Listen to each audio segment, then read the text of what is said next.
back to Leah's Adventures. We're on another book club, and I'm so excited for this one because this is one that I read a few years ago, and I was excited to share it with you guys in the first place, but I really wanted to have it on hand to be able to take notes and everything from it.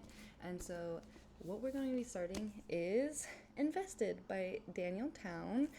Phil Town made a book called Rule 1, and we will go over that. But since I'm a woman, and I feel like one of the biggest problems that not just women but other people have with investing is being emotional about it and feeling things and wondering if they can or if it's worth it or if they're smart enough. Um, so, so I just am really stoked to kind of go through this book with you guys and to see what you think about it.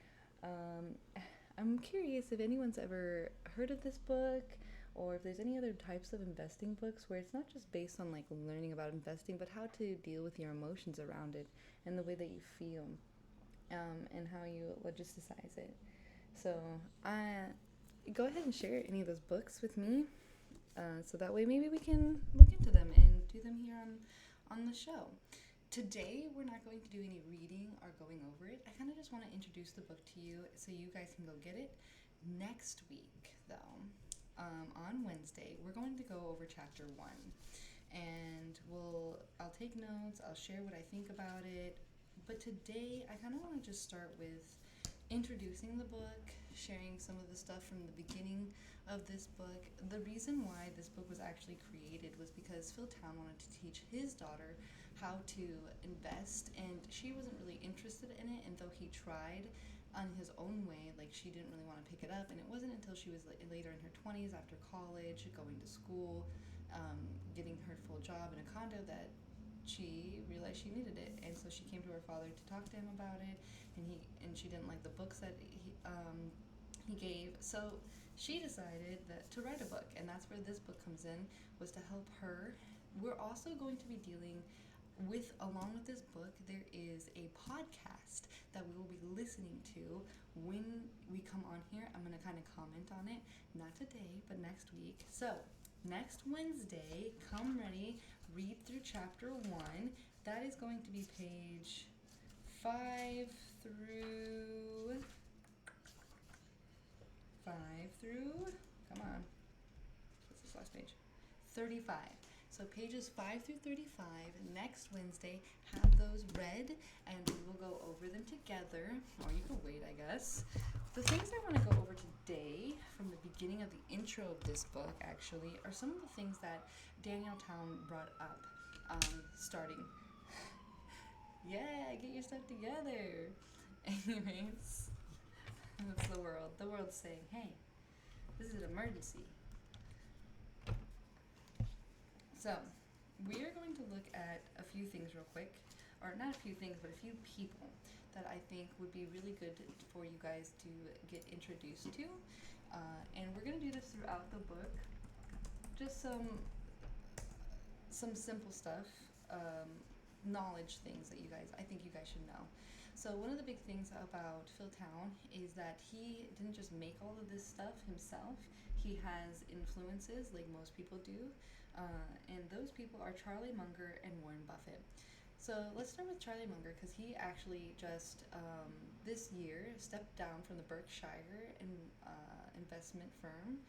And so we're already seeing some interesting things happening that are maybe not his choices, and we're going to see where that goes. But I just want to kind of introduce you guys to Charlie Munger. I don't know a lot about Charlie Munger, but I do know he is extremely wealthy, that he did so by investing, and he did so by essentially with Warren Buffett, and I think he had an earlier influence that kind of started the journey for him, that they kind of created Rule 1 investing. Well, Phil Town calls it Rule 1 investing. Charlie Munger and Warren Buffett call it value investing, and I think whoever was their mentor before them called it something else. So it's been something that's been slowly been changing, slowly been adjusting, and we're kind of moving into this new age now where the next group of people are taking it on. And one of those people, if you want to check him out, New Money, His name is Brandon. He's kind of like the next generation coming up of influencers and teachers in the area. So, just some names to start getting you started on.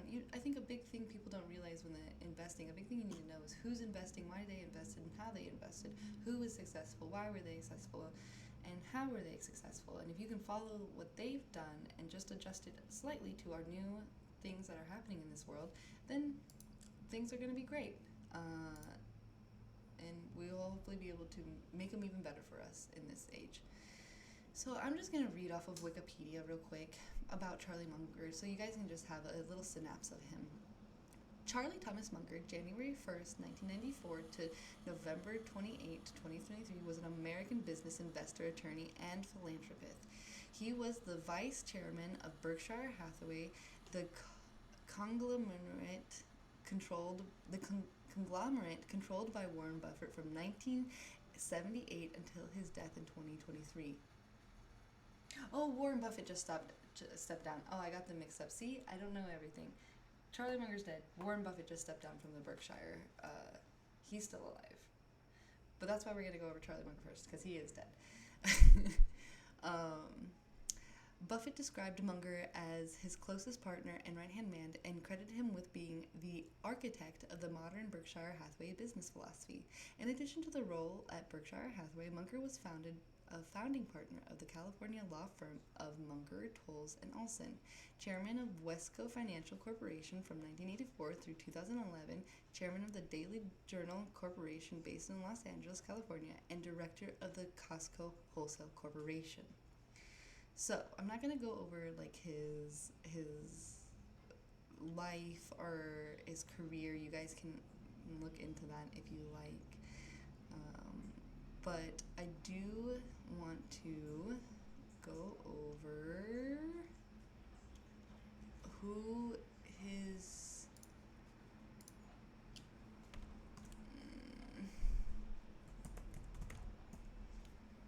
I'm almost positive. Charlie Munger's influential teacher was Lone Fuller. I don't know much about Lone Fuller. I just knew he had one, but let me read a little bit.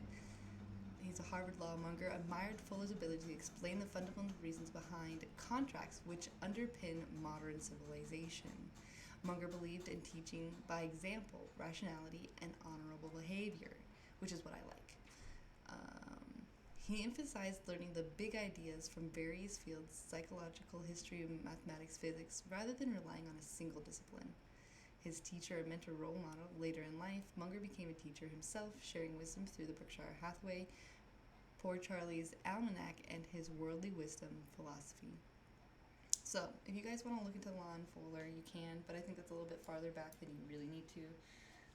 And I'm just going to look at Warren Buffett and just do a little overview for him, because he is still alive and kicking. He just stepped down recently from his work. Okay.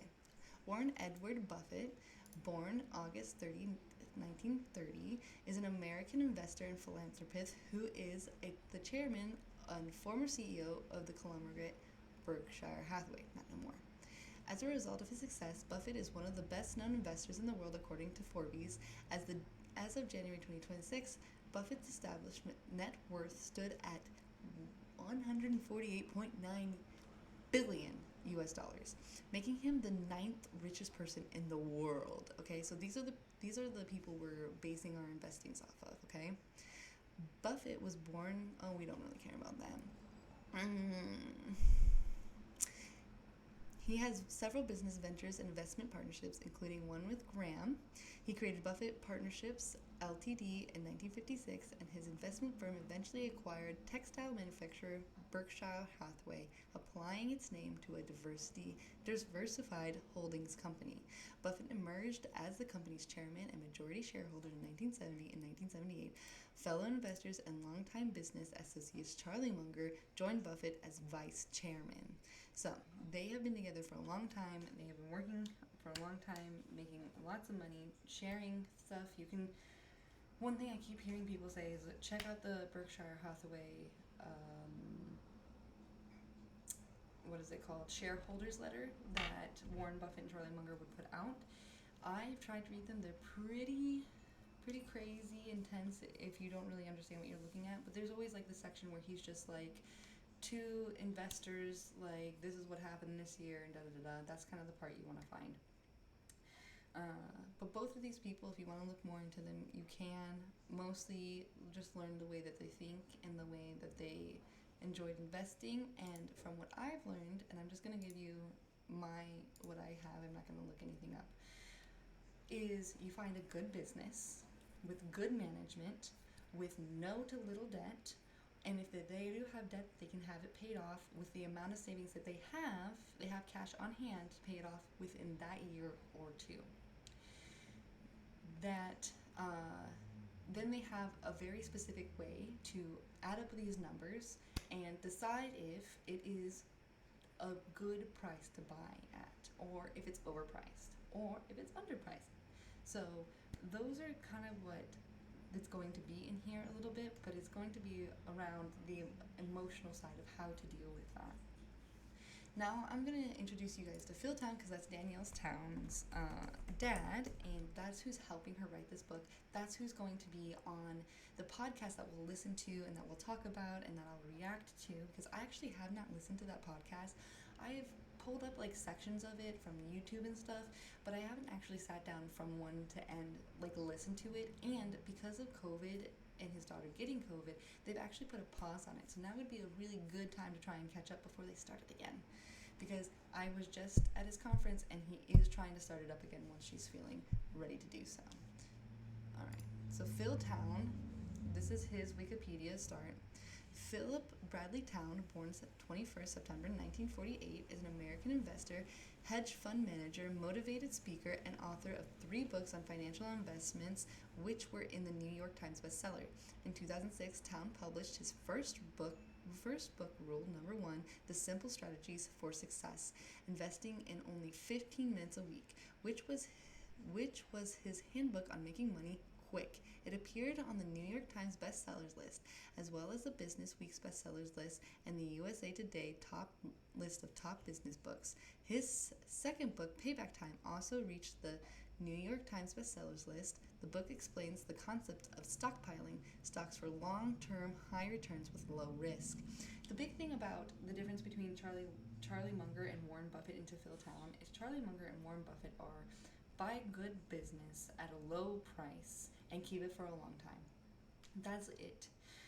Phil Town has brought in the idea of, if you don't have enough to invest, here's how you bring in some capital while investing. Use that to do the thing that Charlie and Warren did, which invest in good companies at a low price for a long time. So he has 2 sections, because not everyone has the funds right away to do it. So he's created a concept to help people generate those funds to be able to invest in these more long-term stuff. Then his daughter comes in and is like, okay, what about for the emotion side? So that's where we are here, and that's what we're going to focus on. We'll learn all of it, but the whole point in this book will be focusing on that emotional part. We're going to go through Rule Town eventually. I have Payback. We'll go through Payback as well, but this is what we'll focus on for this.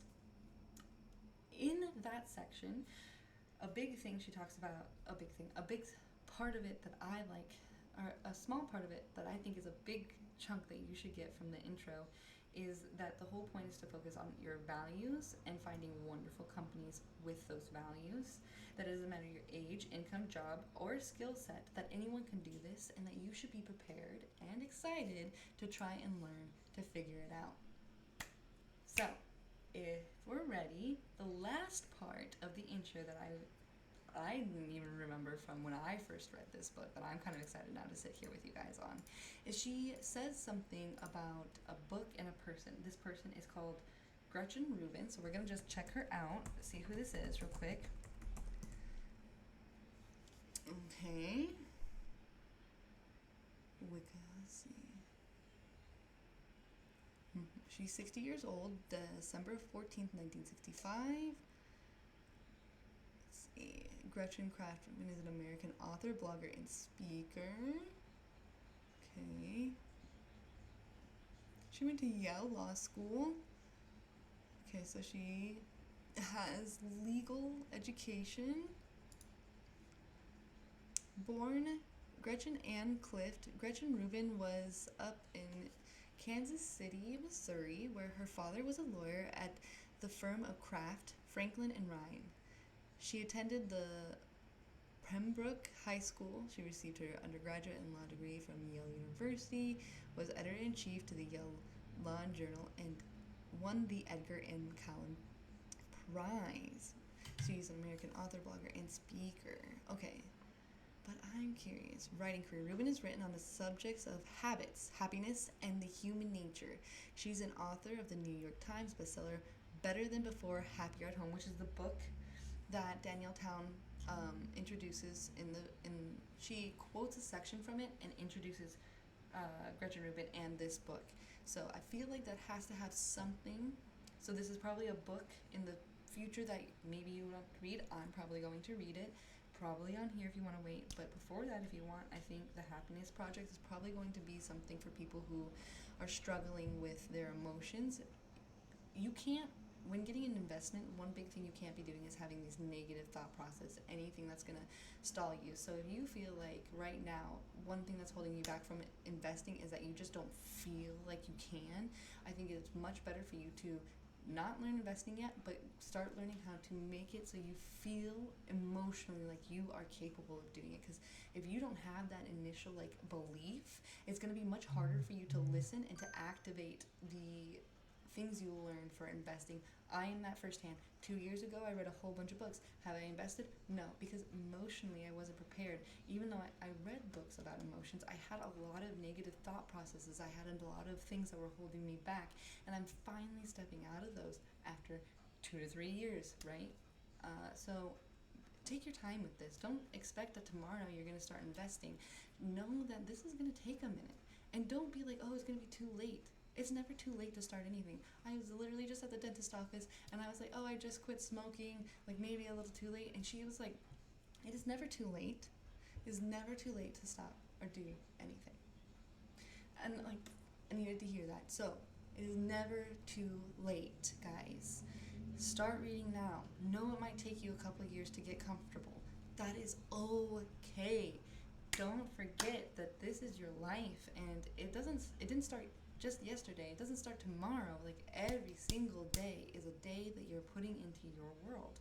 So let me read a little bit on this. She's an author of the New York Times bestseller, Than Before, Happier at Home, and the Happiness Project. Rubin's books have sold more than 2 million print and online copies worldwide in over 30 languages. On her daily blog, GretchenRubin.com, she reports on her adventures in pursuit of happiness and habits and happiness. Yeah, so if you're really struggling with habits, a big thing about investing is habit. It's habit. Do it every single day. After I get done with this, I'm going to sit down and do my own investing stuff that I've learned. I have to. You're not going to see it on here because that's for me, but I'm going to, I got to do it. So don't just sit here and listen. Go out, do your own little thing for a little bit. 15 minutes, an hour, whatever you have. Put time in it. Okay. I think the next thing we need to do, now that we've gone through all of that, we've gone over you know the book that we're going to read, you know where we're going to be reading the first chapter, I would like to ask you guys to make a guess about what this first chapter is going to be. I'm going to give you the name of it, Becoming Brave. All right? That's the first chapter that we'll read over the weekend, and next Wednesday go through. I just want you guys to take a guess. Being brave, investing time. We know what this generally is, right? We got where the ideas are coming from. So what is it? I just want you to take a moment to yourself and prepare being brave. This is about investing. Just take that in on your own. All right? Take it in. Let it sit there for a day. Get the book. Read. See if you were right. See how that works for you. How does that feel for you? Did you guess right? Who knows? When I first read this book and I saw that, I was like, okay, investing book. But I promise you guys, just try and conceptualize it first. Don't let yourself be critical. Don't let yourself be questionable. Allow yourself to soak it in. Allow yourself to wonder, How is this going to help me in my investing? Don't let it push you away and be like, this isn't necessary, this isn't needed, because a big thing is having emotional control when everything else is not. When the world is going crazy, when the world is saying sell, when the world is saying this is a bad time to be in, you are going to need that emotional control. And I know it feels weird to think, like, what does that have to do with investing? But it's super, super, super, super important. So the next thing we're going to do, you guys can look into any of this stuff. I really encourage you to look these things up on your own. I'm just going to see where to find, because I haven't even looked where the Phil Town and Danielle Town podcast is at. So we're just going to find it real quick, so that way I can have a link for it. So you guys, if you want to listen to it before we come on and start doing it on here, please do. If you guys want to read ahead, go ahead. Let's see here. Oh, wow. Oh, wow. That is so awesome. That is so great. Let's see here.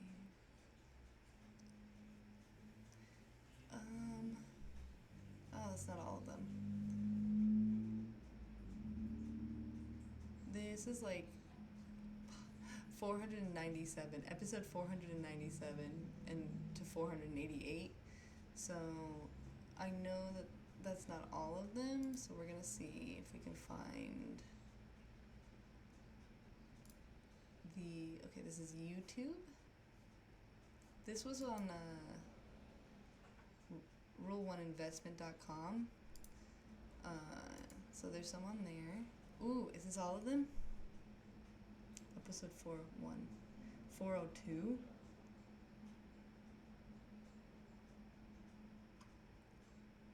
Let's see. I'm just scrolling down. Market crash 2025 years ago.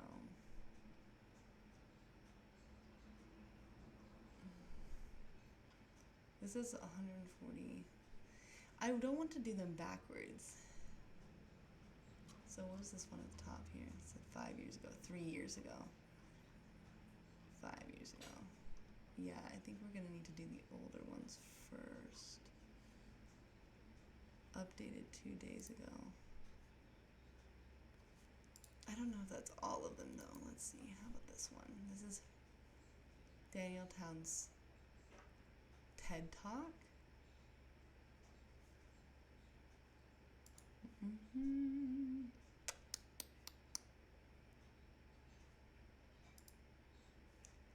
see. Okay, podcaster episodes. Okay, sort by date.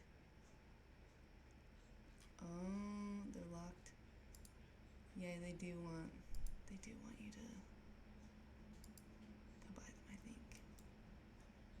00, welcome to the invested. Yeah. Can I play it? Picture this, a curve in the road. Okay, yeah, I think we found where to get it from, which is perfect. Let me just get a link for you guys, and I'll make sure you guys have it. Episodes.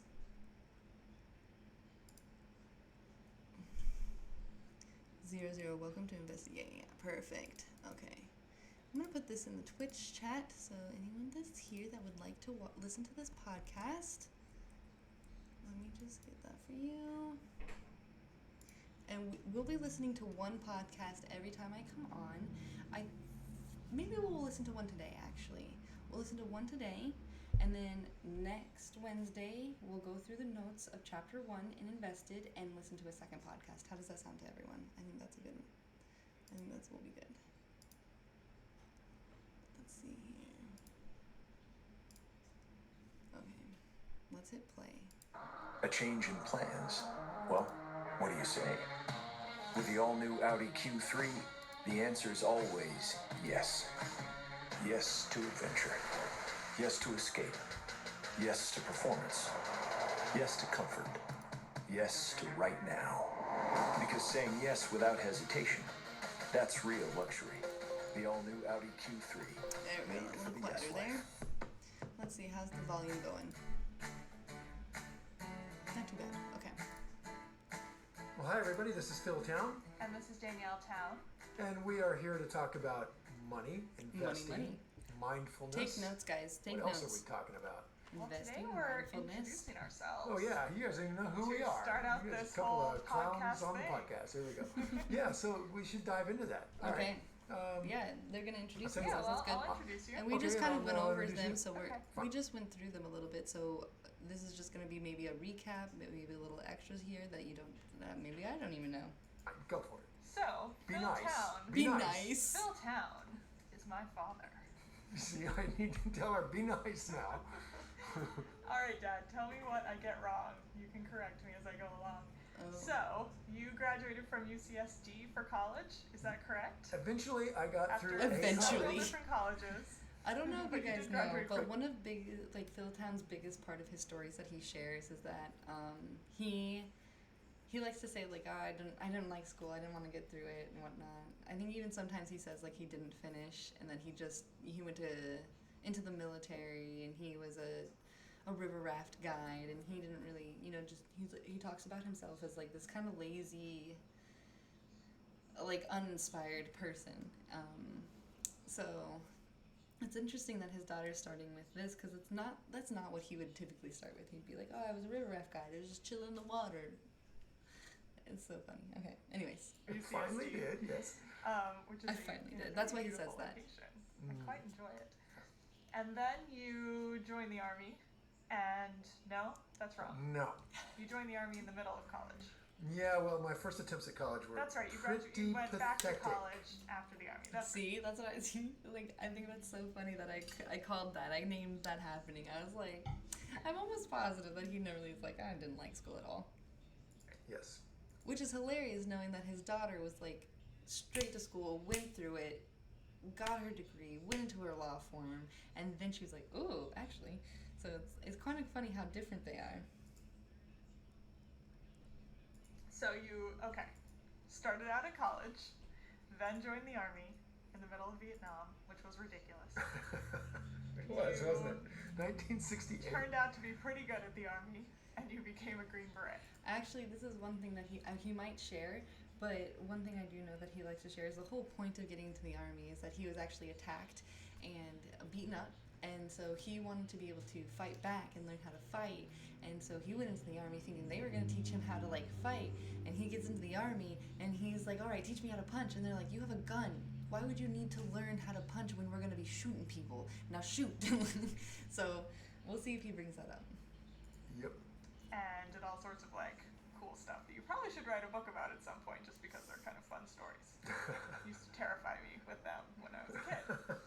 And then you left the army, graduated from college, I'm going to speed it up. and decided to say screw it to the world. Went to the Grand Canyon and became a river guide. Not exactly. No, not correct. Went straight to the Grand Canyon and became a river guide. Oh, you still haven't graduated from college. See, I'm actually not even sure if he actually graduated. I don't know, because I almost was positive that he said he didn't. What year did you graduate from college? I had to go through another college or two. I had to go to College of Marin and explore, high school algebra, I had to start over completely. What year did you actually graduate? I graduated in 1975, Okay. actually. Only because they gave me massive Where you credits for going? going to Where you Army, going? like language schools and stuff like that. They gave me Well, I mean, credits. that's legit. Yeah, that's fair. They were like, please Credit finish. So, then you river guided. Well, I was river guiding all the way through all that. Okay. Yeah, for 10 years. Lots of river guiding. Mhm. And while you were there, you met a guy who was on your boat who said, hey, And I maybe you think- should think about actually having some money for once in your life. And I think the big thing is this guy that says this to him, I think he almost accidentally drowns him. He talked to you. Didn't he like almost die and then You did. I almost killed him. Well, I wasn't gonna say I'm it like laughing. that. I love that, like, I've learned so much, and a lot of this is keeping in my brain. Again, guys, 2 to 3 years I've been, like, focusing on this, and not even, like, every single day, just, like, a little bit, like, a book, or, like, the first year definitely was way more intense for me for reading and learning, but, like, the last 2 years has been more casual, me trying to just set a precedence of, like, a good habit, and I feel like I'm just finally getting there. So I nearly killed him. Actually, I never tell this story, but I'll tell this really quickly. he tells the I story all thought the time. that my boat was fine, but I traded boats. I was given a different boat at Phantom Ranch because the guy had to leave the trip. And we came down to Crystal, and this guy had known was that the frame had broken on the boat, and underneath it we had a keel. We don't really have one of those on the raft. And the river current carried us into a really dangerous part of this rapid, and we were just really, really fortunate to find a way through it. And at the end of it, these guys thought I'd saved their lives, which in fact, You did, probably. which I did just from, it was just one of those things. You just sort of react, Yeah. And but I'd created the problem in the first place by not realizing my boat was broken. So one of those deals. Anyway, you're right. Yeah, I ended up working with this guy. Yeah. And then you finally graduated from college. Then I graduated. Okay. And started making some money investing. Yes. And then what happened? Then you just sort of rolled on with that, right? You know what I'm realizing too is like how funny is it like his daughter's like didn't you and then like I'm someone who's just read his book and listened to some of his stuff and I'm like no, that's not right. You own companies, you invested in companies. Yeah, and what really happened was I had you, and then I had your sister. Your mom and I had you two guys, and we moved off to Iowa to sort of have you grow up in a really nice, really meditation-oriented community. With lots of really cool people, and it was really awesome. And that was all kind of as a result of having kids, that we wanted to kind of get you guys out of the sort of ordinary course of things. And we had money because I'd made money as an investor, and then I just continued investing sort of part-time while we were raising you guys, and then got more full-time as things went along. Cool. Yep. And now you have a hedge fund. And now I have a hedge fund. And what's the hedge fund called? It's called Rule One Partners, is the manager of the hedge fund. The hedge fund partnership is called Rule One Capital.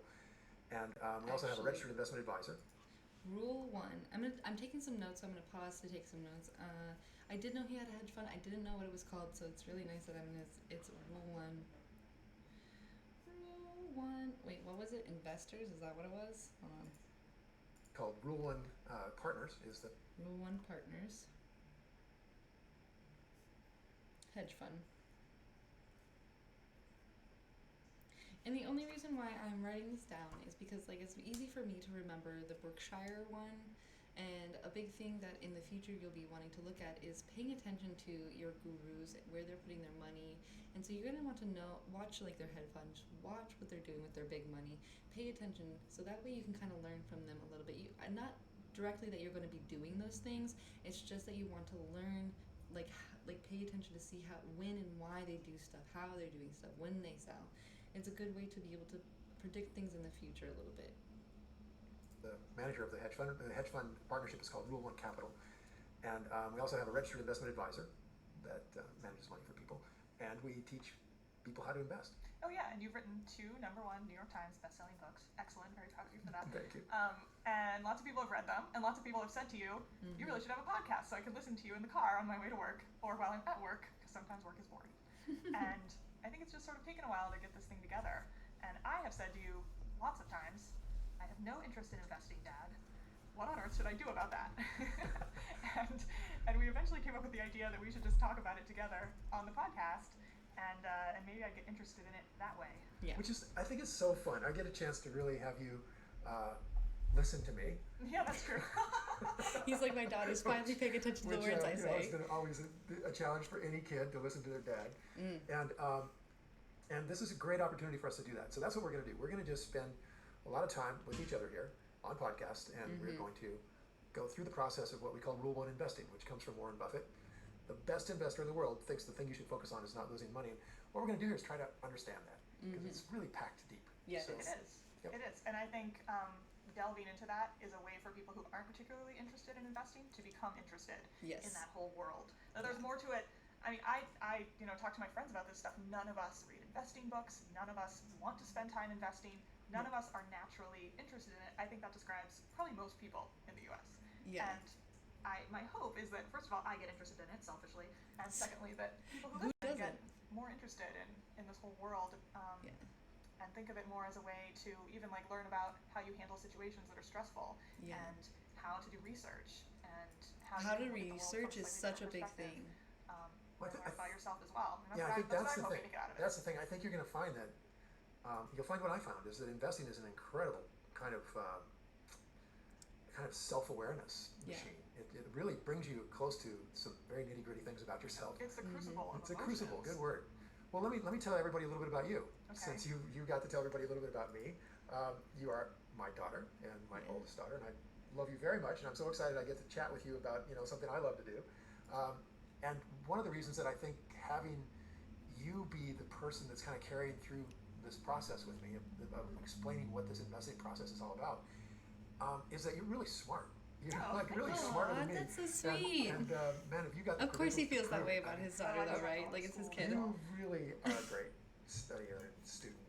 Studier and student. Yeah, you need really to be a good really studier and student. And so I'm very proud of you. And you went to Wellesley, graduated from there with a bachelor's in religious comparative religion, and then you went to Oxford in England and got a master's of studies in the study of religion, and wrote your thesis on the definition of law, religion and law in America, which is fascinating to me. Wow.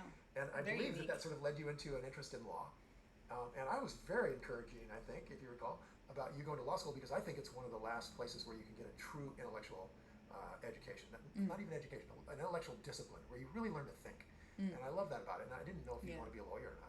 I don't think you have to go to school to know how to think great. and You went research, to NYU but Law, it does help. University, and it's one of the best law schools, probably one of the top 5 law schools in America. So we're very proud, and we put the NYU Law stickers on everything. And I got the NYU Law I hope it's T-shirt. still in the top 5. I think it is. And you got your JD from there, and then you very wisely, I thought, went to the University of Colorado and got a master's degree in LLM in entrepreneurial law. LLM. I didn't know you can get Yeah, I was trying to figure degree out in what on earth to do LLMs. with myself when I graduated from law school. I didn't really think I ever wanted to be in a law firm. Right. And graduated from law school in the depths Who would of, want to be the, in a law of the firm? recession. That sounds rough. Had a public interest fellowship, so I worked at PBS for a little while and Ooh, started to get interested. PBS. ran their I like that business. company. PBS is a business. It's a nonprofit, but it's a business. And I just found It's it so good much more business, interesting honestly. than I thought it would. The apple doesn't fall far I know, from it the was tree. honestly, it Yes. was very surprising to me. And I had taken corporations in law school and hated it. It was the worst class. And I thought I never wanted to do anything with business law. And then, lo and behold, this is my problem with law school education. Law school education is completely different than practicing. Night and day, and I think we need to do something about that, but that's another topic. I've heard that a lot, actually. When you want your spring break to feel like... I actually worked as a nanny for a man and a woman who both went to law school, and she went to law school and then became like immediately immersed in a private company. And when I met her, she was still very much doing all the stuff for them, which is why they had me, right? And he had actually had to go back to school because when they moved, he something about the way his registration was for his there's a test that they take to be able to get their licensing, and sometimes it doesn't transfer from state to state, and so he actually had to go back to school for a little bit to remember some of the stuff, to be able to take the test, to be able to start practicing, even though he knew what to do and could do it. And it was really stressful for him during that time.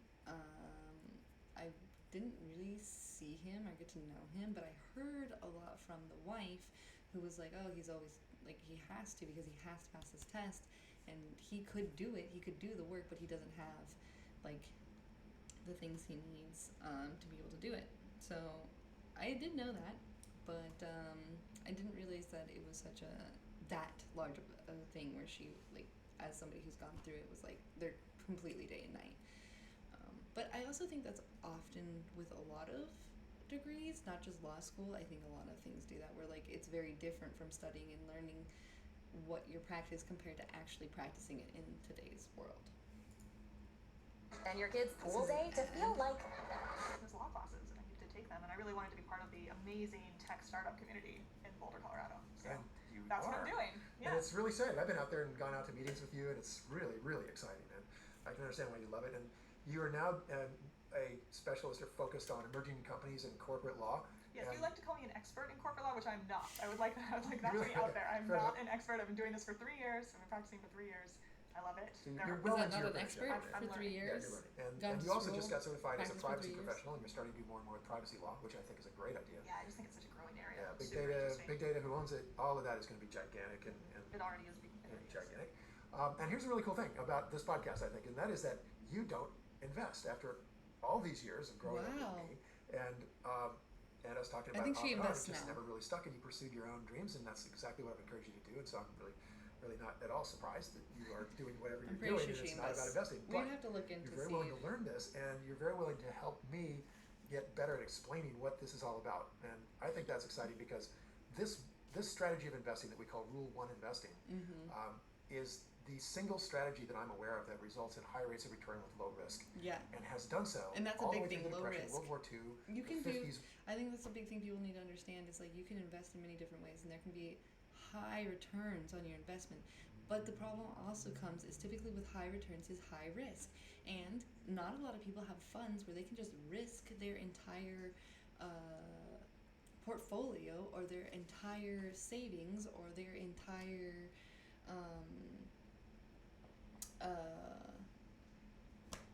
401k, right? Their livelihood after work is over, when they retire, their retirement fund. A lot of people can't risk that. And so people, they just put it in funds. And I don't think that's a bad thing if you find a good fund that's giving you a 10 to 15% return. I think that's a great thing. Throw it in there. If you don't want to learn, do it. I personally have thought about doing that. I personally started 2 401ks with different businesses. They did not turn out because I was not paying attention to them. But I think if you can find a good fund, put it in your 401k. If you don't want to learn, make sure it's a 10 to 15. If you can find it 20%, I'm sure there are plenty of funds that are run by code now, and you don't have to pay fees to a person to control it and maintain it. And with AI, I'm sure that's gotten even better now. So I say if you don't want to learn investing, go and do that. Throw it in there. Forget about it. Keep throwing money in there every time you get a chance. Forget about it. Like, don't even pay attention to the stocks and stuff. Because as long as our economy is going up, that will go up. And I think, but if you're trying to learn how to have some more control, maybe make 20, 25% back a year instead, this is the next step. Boom, the 60s, 70s stagnation, the 80s, 90s boom, the 2000s stagnation. And people who do this kind of investing have managed to create 20% plus rates of return, audited financial statements, the whole deal. And some of the best investors in the world, if not the very best, do it exactly the way we're going to teach you. And so, and that would include people like Warren Buffett and Charlie Munger and the old generation. The new generation are guys like Manish Pabrai and David Einhorn and Bill Ackman. Hold on. And me. We're going to save those names. Manish Pabrai actually is the Japanese Charlie Munger, and I'm almost positive that... No.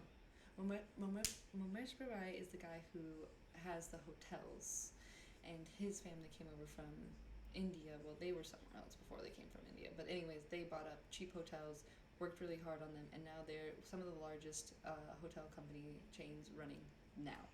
So, we're just going to take a step back and write these names down. People like Warren Buffett and Charlie Munger and the old generation, the new generation. That's the old generation. And that's as far as you need to go back. They have, their people. If you want to look into like where they got their ideas and their stuff, like I said, they are there and you can find them. But I don't know if it's necessary for you to learn about them. There are guys like Manish Pabrai. Manish Pabrai. I'm gonna make sure I spell this right, so I'm gonna type it in. Manish Pabrai.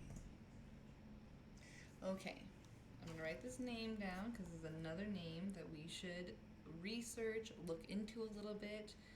Mohnish Pabrai.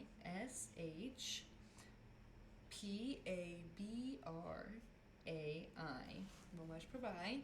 I'm just gonna do a little Google search right now. We're gonna just go over real quick.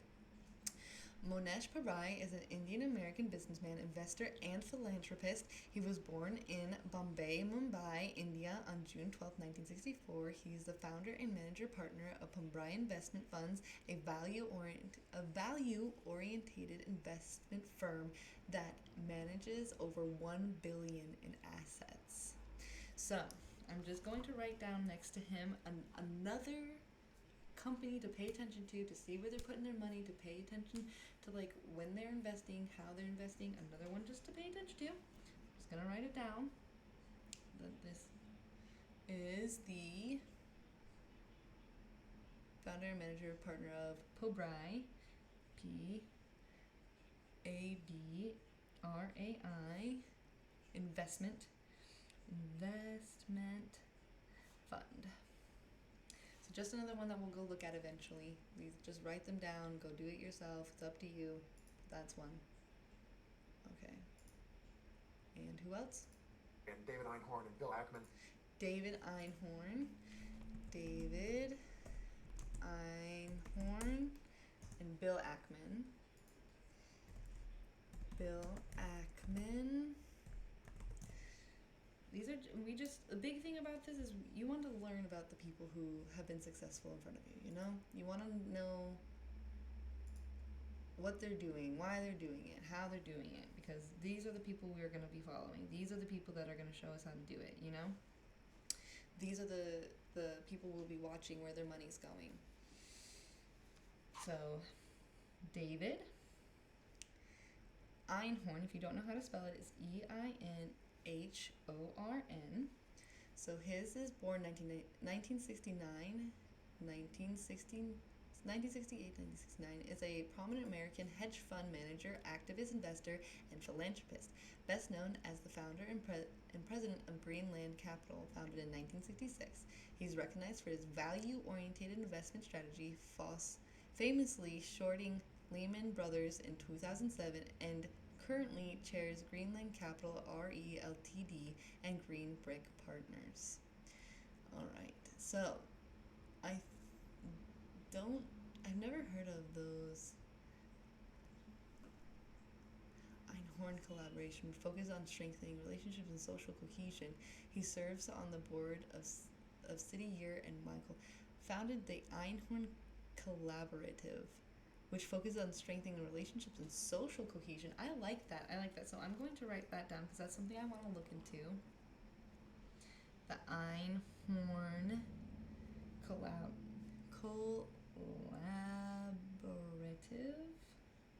I'm also going to write down the Greenland Capital Fund to see if that's still going and what they're doing. Greenlight Capital Fund. I'm gonna RE Ltd. just in case. And Greenland Brick Partners. Greenland. Oh wait, no, it's just green. It's just Green Brick Partners. Brick. She keeps trying to call it Greenland. I don't know why. Okay. And then the other person he said was Bill Ackman. Ackman. And Bill Ackman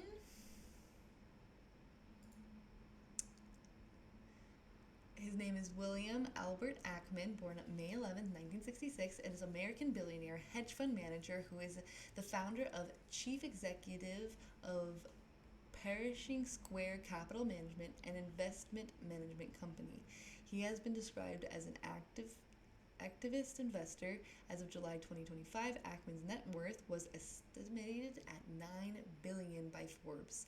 A longtime donor of Democratic candidates and organizations, Ackman endorsed Donald Trump in the 2024 United States presidential election. Ackman has been an active supporter of Israel, particularly following the October 7th attack, criticizing the 2024 pro-Palestinian protests.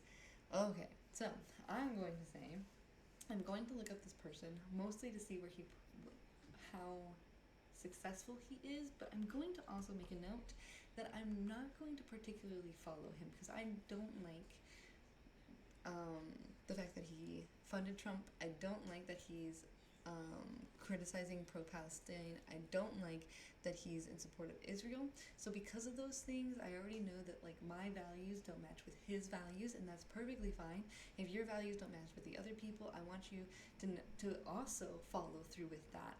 You don't have to have my values. You don't have to have their values, but you should know your values, and this is why. Because though Bill Ackman is a successful person. I don't agree with maybe where he's putting his money, right? I don't agree with his values. So though I'm going to continue looking at him just to see what he's doing, I know that in the future, I'm not going to use that knowledge to make decisions for myself. I'm going to stay with people that I know, that I like how they put their money, and that they stay out of politics if they don't feel like they understand them, or if they know that those people are actually good or actually doing the things that we want them to.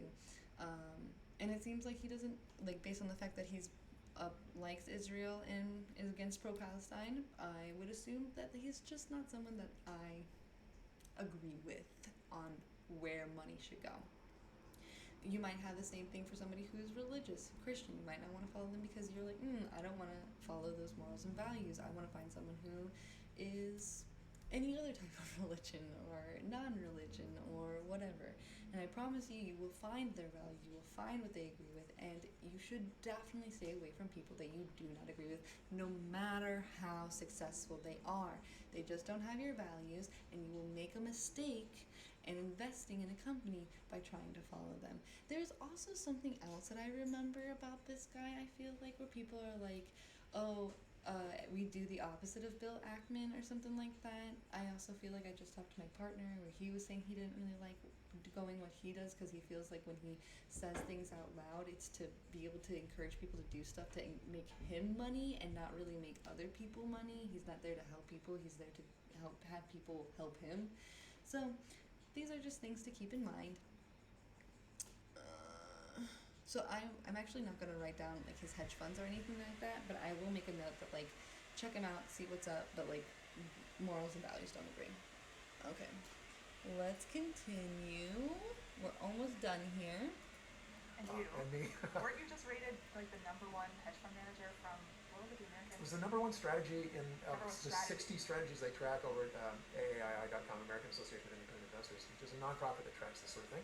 And yeah, in 2014 we had the highest rate of return of 50%. I think that's which is pretty good. amazing. You know? That's so cool. Yeah, so this is very, very effective. We get high rates of return with low risk because we're essentially trying to buy $10 bills for $5. And this kind of investing strategy can show you how to do that in the stock market. This is the value investing that they're talking about. The value investing, rule number 1 investing. The big part of that is that you do not buy stocks.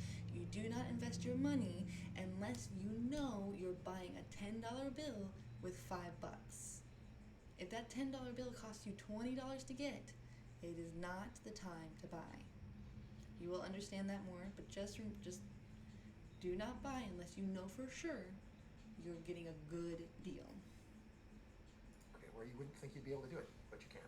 So that's what this podcast is all about, y'all. And we really look forward to sharing our ideas with you as we go forward. I'll just add that what we are starting out with is a group of, or sort of a series of podcasts about the very basics of Rule 1 investing.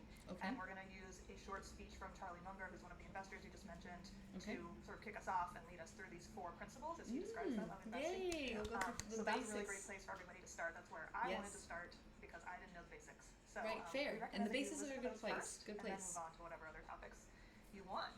Yay! That sounds Finally, exciting. subscribe to us. I'm not sure why that matters, but it matters for some And reason. I review. think, For some reason, review. if you review, it starts kicking us up in the ratings Don't here. give us bad reviews, only give us good reviews. And subscribe to us. I think we'll be putting up 1 a week. That's our plan, right? Yep. We're gonna. And you can see right now. You can get in there and take a look at the next 4 of them. This one plus 4 more. And then And we're if you gonna be doing subscribe, one a they week. just show up automatically, and Yep. it's super easy.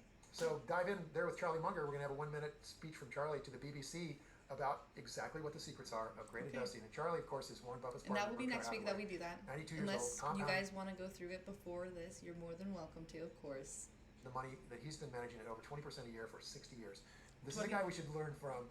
Brilliant guy. So that's it. I don't know if you heard, but Charlie Munger, Charlie Munger and Warren Buffett have helped Berkshire investment firm keep a 20+% return since they've been in it. The big thing with Charlie dying and Warren Buffett stepping down this year is people are curious to know if that's going to maintain. I do know whoever Warren Buffett had underneath his wing is taking over now, and that it is somebody that he really trusts and was like supporting. So everyone, I think, is pretty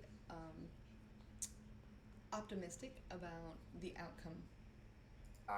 Maybe the only guy smarter than investing than Warren Buffett, who Buffett attributes his current strategy to. So with that, I think let's move on to the next podcast. We hope you enjoy. Yep. Yay! Have a good one. See ya. Thanks. And that's it. And that's the first podcast, guys. So that's what we'll do. Next Wednesday, we'll go over the first chapter of Invested and prep for the next one. I'll let you guys know what the pages for the next chapter is. And then we'll go over we'll listen to the next podcast together. And we'll just keep moving through, checking through, learning more. I'm excited for you guys. I'm excited for myself. I'm excited to see where we're gonna go with this as a team. I really have no idea what it's gonna look like, but the end goal that I'm really hoping to help people with is just getting into research, getting into doing this consistently, getting into showing up for just a little bit of time, once a week, every day, once a month. Just find that pace that's comfortable for you. You don't have to get so headstrong into it. Just a little bit, guys. Just a little bit. Baby steps are enough. I've been doing baby steps. I've been learning. My life is so much better. I'm doing so much better. I'm still not where I want to be, but like financially, I am much more secure in myself, and I would like to help other people feel the same way. Even if it's not that you're there yet, just that feeling will help support and push you to there. So, for all those on YouTube that are seeing this, don't forget to like, share, and subscribe. So that way you know when the next videos come out. Hit that bell button to get the notification. And leave a comment down below. What are you guys most excited about? Are you looking to try and figure out how to make a savings, get rid of debt? Are you wanting to increase your amount of money? Like, what's something you want to learn? Just to tell me some things that you're really excited about. I will write some of them down and make sure that we cover them very thoroughly. And until next time, guys. Bye.